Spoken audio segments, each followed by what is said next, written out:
খেয়াল করে দেখেন। পিন্টু দেখো দিদি এসেছে। তা এখানে কি বেরো বলছি বেরো। কি বলছো কি তুমি এইসব? তোমার কি মাথা খারাপ হয়ে গেছে?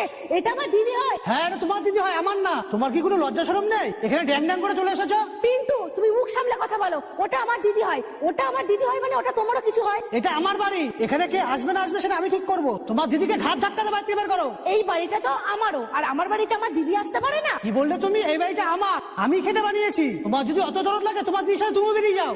আরে পূজা, পিন্টুর কি কিছু হয়েছে? ও এরকম ব্যবহার করছে? জানি না দিদি, আমি তো কিছুই বুঝতে পারছি না। আরে পিন্টু কি হয়েছে?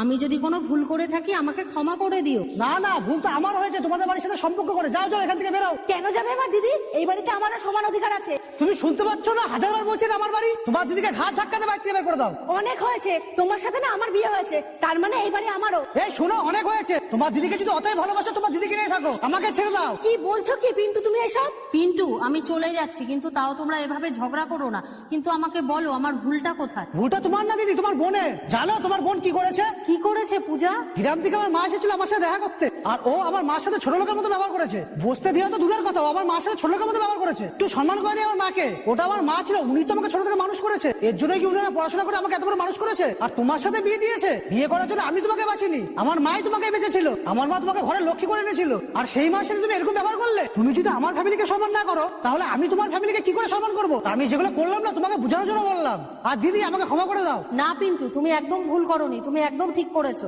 আর পূজা, তোকে আমরা এই শিক্ষা দিয়েছি। আজকে আমাদের ভাইয়ের বউ যদি আমাদের মায়ের সাথে এরকম ব্যবহার করতো তখন আমাদের কেমন লাগতো? প্লিজ পিন্টু আমাকে ক্ষমা করে দাও।